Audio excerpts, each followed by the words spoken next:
सबसे पहले तो बधाई के पात्र है state bank of India AIIMS.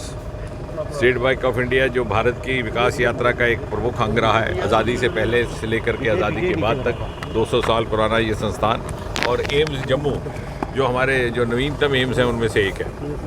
उनकी ओर से सहयोग मिला है आज इस एम्बुलेंस के तौर पर। मुझे विश्वास है कि भविष्य में भी इस प्रकार का उनका सहयोग हमें प्राप्त होता रहेगा।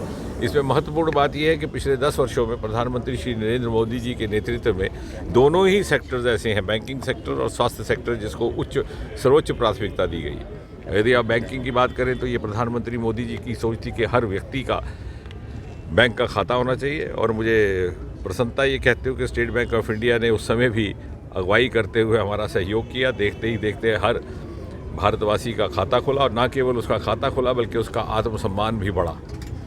इसी प्रकार मुद्रा योजना आई, उसमें भी बैंकिंग सेक्टर का बहुत सहयोग रहा है। जितनी भी मोदी जी के द्वारा लाई गई स्कीमें थी, चाहे वो डीबीटी था, चाहे वो कोविड आपदा के दौरान खातों में सीधे पैसे जमा कराना था, चाहे प्रधानमंत्री किसान सम्मान निधि था, उसमें बैंकिंग सेक्टर का एक प्रमुख भूमिका रही है। दूसरी ओर जहां आप स्वास्थ्य क्षेत्र की बात करें तो शायद बहुत सारे लोगों के ध्यान में ना आया हो कि सन 2014 से पहले इस देश में गवर्नमेंट मेडिकल कॉलेज की संख्या कुल मिलाकर के लगभग 145 तक थी। आज वो बढ़कर के 260 से अधिक हो गई। यानी जितने मेडिकल कॉलेज सरकार ने, केंद्र सरकार ने 65 वर्ष में स्थापित किए, लगभग उतने ही मात्र 10 वर्ष में मोदी जी के नेतृत्व में हुए। और मुझे ये भी प्रसन्नता कहते हुए कि मैं एक ऐसे लोकसभा क्षेत्र का प्रतिनिधित्व करता हूँ, उधमपुर, कठुआ, डोडा, जहाँ एक नहीं, दो नहीं, तीन मेडिकल कॉलेजेस हमें केंद्र के सहयोग से मिले। 20 तक एम्स की संख्या पहुंच गई। इसी प्रकार affordable, accessible and acceptable health care as well as medical education, इस उद्देश्य को लेकर के जब हम आगे बढ़े तो संख्या बढ़ा दी गई अंडर ग्रेजुएट MBBS सीटों की, MD सीटों की। लगभग 60-70% वृद्धि हुई है इन 10 वर्षों में MBBS की सीट्स में। ये कुछ एक ऐसे आंकड़े जो आमतौर पे साझा नहीं होते और मीडिया में बड़ी प्रमुखता से छपते नहीं, लेकिन ये तथ्य पर आधारित है। इसी प्रकार पोस्ट ग्रेजुएट सीट्स लगभग 90% वृद्धि, ताकि कोई भी प्रतिभाशाली बालक या बालिका जिसमें योग्यता है वो केवल अपने आप को इसलिए मेडिकल एजुकेशन से वंचित ना रखे कि उसके पास साधन नहीं या उसके पास पहुंच नहीं। जैसे मोदी जी कहते हैं कि अगले 25 वर्ष के अमृतकाल में यदि हमने भारत को उस शिखर पटल पर ले जाना है तो प्रत्येक नागरिक की भागीदारी, उसका योगदान अनिवार्य रहेगा। उसको सुनिश्चित करने के लिए, और साथ ही साथ हेल्थ स्टार्टअप्स का एक नया आयाम, टेलीमेडिसिन के माध्यम से, रोबोटिक मैनेजमेंट के माध्यम से एक नया क्षेत्र भी भारतवर्ष ने किया। और एक बड़ी महत्वपूर्ण बात यह कि आज विश्व भारत को प्रिवेंटिव हेल्थ केयर का लीडर मानता है, और ये एक वो देश है जहाँ पर बहुत ज़्यादा स्वास्थ्य को लेकर के हमारे समाज में भी उस तरह की संस्कृति नहीं थी कि हेल्थ केयर के ऊपर बड़ी तवज्जो दी जाती थी। यदि कोई, आप देखते हैं आपके पड़ोस में कोई बीमार भी पड़ जाता तो 2-4 दिन गुजर जाते देखने में कि साहब खुद ही ठीक हो जाएगा, यदि नहीं ठीक होता तो फिर वो कहीं डॉक्टर के पास जाने का सोचते। ये वही देश जिसके बारे में दुनिया सोचती थी कि इनको बहुत ज़्यादा सेहत और सेहत का इलाज करने की परवाह नहीं रहती, आज उसने दुनिया को तोहफे के तौर पर कोविड का पहला वैक्सीन दिया। और मुझे खुशी है कि बायोटेक्नोलॉजी विभाग जिससे मैं जुड़ा हूँ उसमें इसके ट्रायल हुए, और आज इसे प्रोटेक्टिव हेल्थ केयर का लीडर माना जा रहा।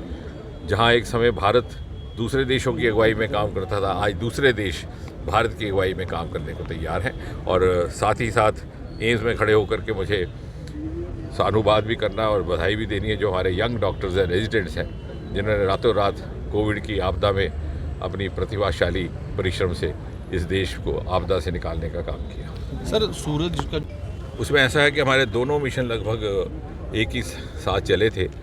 चंद्रयान 3 की ये विशेषता जो आपने रिपोर्ट भी किया कि पहला ऐसा जो सदर्न पोल पे जाकर के उतरा है, जो वर्जिन एरिया है, उससे हमें बहुत महत्वपूर्ण जानकारियाँ प्राप्त हो रही हैं वहाँ के एटमॉस्फेयर के बारे में, वहाँ पे मिनरल्स के बारे में, वहाँ पे थर्मल सिचुएशंस के बारे में। वो भी साझा नहीं की, हम उसका विश्लेषण कर रहे हैं। लेकिन महत्वपूर्ण बात यह कि सारी दुनिया, अमेरिका और रूस जैसे देश जिन्होंने अपनी अंतरिक्ष यात्रा हमसे बहुत साल पहले प्रारंभ की थी, वो बड़ी उत्सुकता से, बेसब्री से इंतजार कर रहे हैं कि हमारी जानकारियाँ शेयर करें।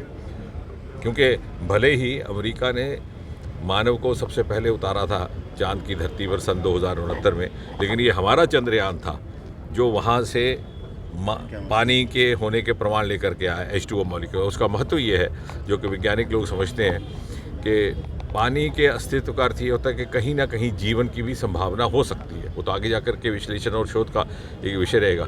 लेकिन जो हमारे पूर्वज, हमारी दादी माँ हमें कहानियाँ सुनाया करते थे कि चाँद में किस तरह के लोग होंगे, होते होंगे कि नहीं होते होंगे, परियां नाचती होंगी, उन सभी सवालों का वैज्ञानिक उत्तर ढूंढने की प्रेरणा यदि दुनिया को दी है तो भारत के चंद्रयान ने दी, और इसलिए आज भारत प्रथम श्रेणी का है।